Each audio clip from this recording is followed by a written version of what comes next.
Halo, kita ketemu lagi di pelayanan digital Perkantas Labuhan Batu. Kali ini saya masih akan melanjutkan pembahasan seputar masa berpacaran di remaja. Topik yang tidak akan habis-habisnya untuk dibicarakan. Dan kali ini saya akan membahas tentang seorang yang manipulatif. Nah, seorang yang manipulatif artinya dia memanipulasi pasangannya demi kepuasan dirinya.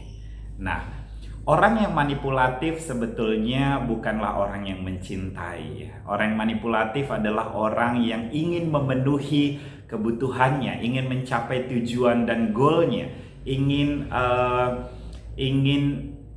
memusatkan segala sesuatu untuk mencapai apa yang diinginkannya dengan cara memanipulasi keadaan. Dan di dalam konteks berpacaran, dia memanipulasi pacarnya begitu. Nah, seorang yang manipulatif ini biasanya mengerti apa yang menjadi titik kelemahan daripada pasangannya. Nah, jadi orang yang manipulatif ini akan menunjukkan sikap yang seolah-olah begitu ya, seolah-olah dia sangat menginginkan relasi ini. Sangat menginginkan relasi ini. Tetapi kemudian itu semata-mata untuk memanipulasi pasangannya. Setelah pasangannya meyakini atau percaya atau kemudian takluk kepada apa yang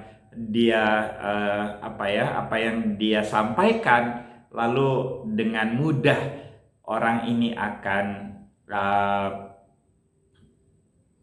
mencoba untuk memenuhi atau mengambil apa yang sebetulnya menjadi tujuannya. Nah, orang yang manipulatif ini sebetulnya ya punya banyak tujuan ya, punya banyak tujuan. Orang manipulatif itu bukan sejenis begitu ya, tetapi pada intinya orang manipulatif itu punya tujuan di dalam dirinya untuk memenuhi kebutuhannya. Bisa jadi kebutuhan seksual, kebutuhan ekonomi, kebutuhan akan emosional, kebutuhan akan banyak hal di dalam dirinya, kebutuhan yang membuatnya punya tujuan-tujuan begitu. Jadi kalau dia itu misalkan ya punya kebutuhan seksual dan akhirnya dia memanipulasi pasangan untuk mencapai kepuasan seksual itu. Punya kebutuhan ekonomi misalnya, dia memanipulasi pasangan untuk mencapai pemenuhan kebutuhan ekonomi itu. Jadi orang yang manipulatif ini sebetulnya ya bukanlah orang yang mencintai. Dia menjalin relasi hanya untuk memanfaatkan relasi ini demi pemenuhan kebutuhannya. Nah, masalahnya kalau sedemikian mengerikannya kedengarannya orang manipulatif, kenapa ada orang-orang yang bisa dimanipulasi? Nah, disinilah dia. Kenapa ada seseorang yang akhirnya takluk begitu ya kepada relasi yang manipulatif? Nah, karena setiap kita juga pada dasarnya punya kebutuhan. Nah, kebutuhan kita ini kalau orang yang manipulatif tadi itu menjadikan kebutuhannya sebagai satu-satunya tujuan yang harus dicapai begitu. Tetapi secara umum sebetulnya kita ini punya kebutuhan-kebutuhan. Nah, ketika ada orang yang bisa seolah-olah memenuhi kebutuhan di dalam diri kita, maka kita merasa sedang diterima, dicintai. Dan ketika kita diterima dan dicintai, kita akhirnya akan takluk, mau melakukan apa yang diinginkan oleh pasangan kita tersebut.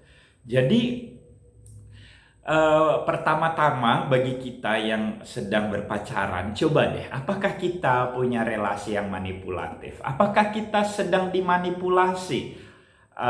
Caranya adalah apa yang selalu menjadi tujuan utama relasi ini? Apa yang menjadi tujuan utama?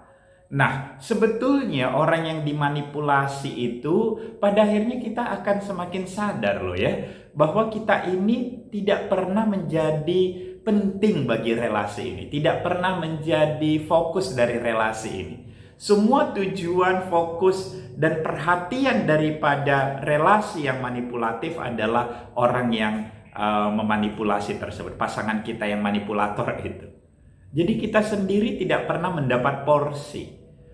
Nah, kalau tadi saya katakan bahwa kita seolah-olah terpenuhi kebutuhannya, itu hanyalah di dalam permukaan begitu ya. Tapi kemudian ketika kita sudah mempercayai, maka akhirnya kita ini sudah kepada posisi tunduk terhadap dia begitu. Jadi kita perlu sadari dulu, apakah kita ini punya porsi, bisa juga punya punya kepentingan yang sama dengan dia. Kalau tidak, sebetulnya kita sedang dimanipulasi. Kemudian coba sekarang kita kenal pasangan kita. Apakah dia mencoba memanfaatkan kondisi emosional kita? Apakah dia mencoba memanfaatkan pikiran-pikiran, keadaan-keadaan kita? Biasanya orang yang memanipulasi itu akan mampu seolah-olah dia itu memahami kondisi kita.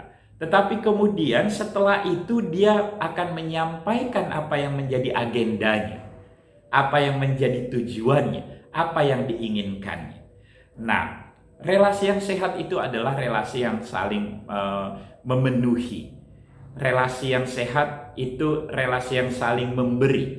Kalau pada akhirnya relasi ini terus-menerus hanya memenuhi satu pihak, kemungkinan ini tidak sehat dan ada seorang di antaranya yang sedang memanipulasi dan dimanipulasi.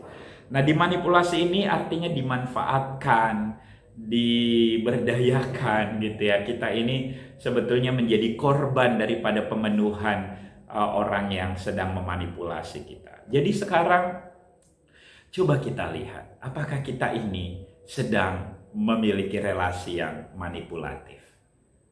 Nah, relasi yang sehat adalah relasi ketika kita masing-masing punya porsi di dalam relasi ini. Secara seimbang. Masing-masing ini adalah pemeran, subjek. Nah, kalau di dalam relasi yang manipulatif, si manipulator inilah yang menjadi subjek dan pasangannya selalu menjadi objek pemenuhan bagi dirinya. Begitu. Nah, memang ini kelihatan sangat mengerikan ketika kita mulai menyadari. Untuk itulah setiap relasi yang manipulatif bukanlah relasi yang harus dipertahankan. Bukan relasi yang harus dipertahankan. Kita harus membuka mata bahwa kita pun penting, bahwa kita pun berharga, bahwa kita pun seorang yang berhak untuk bahagia. Keberadaan kita tidak pernah diperuntukkan hanya menjadi objek, things, sesuatu.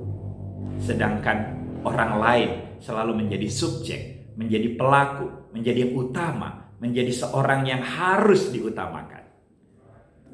Nah, terakhir sebetulnya jangan salah kaprah begitu ya. Memang ada kalau di dalam kekristenan bahwa cinta itu berkorban. Kita meneladani Yesus Kristus, cinta yang inkarnasional, cinta yang mau mengorbankan diri demi kebahagiaan orang lain.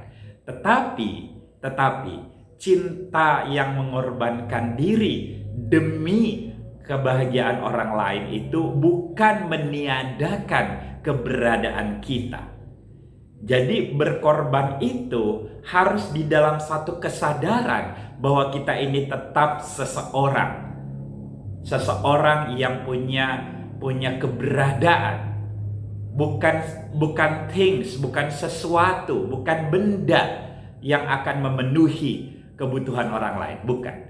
Tapi secara sadar kita merendahkan diri, kita mau berkorban demi membahagiakan orang lain misalnya, atau demi memberikan sesuatu yang berarti. Dan sekali lagi, pengorbanan Yesus Kristus membawa keselamatan bagi manusia. Maka cinta yang berkorban ini haruslah membawa seseorang kepada kehidupan yang lebih baik.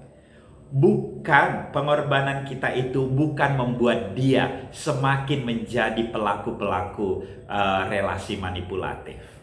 Dia harus semakin bertumbuh menjadi seorang yang yang juga akhirnya bisa menghargai orang lain. Jadi cinta yang berkorban itu tidak pernah menjadikan kita menjadi benda, sesuatu. Cinta yang berkorban itu tetap di dalam satu kesadaran, kita sedang mengorbankan diri tanpa kehilangan keberadaan diri. Itu adalah sebuah sebuah cara bagi kita untuk menunjukkan keberadaan cinta kita. Cinta kita. Nah, jadi hati-hati. Jangan sampai relasi kita adalah relasi yang manipulatif. Kita sedang dimanipulasi atau kita sedang memanipulasi. Kita sedang dimanfaatkan atau kita sedang memanfaatkan. Cinta itu selalu menjadikan kedua belah pihak seimbang. Sama-sama memiliki keberadaan dirinya. Sama-sama memiliki porsi. Sama-sama saling memberi dan saling menerima. Tuhan Yesus memberkati.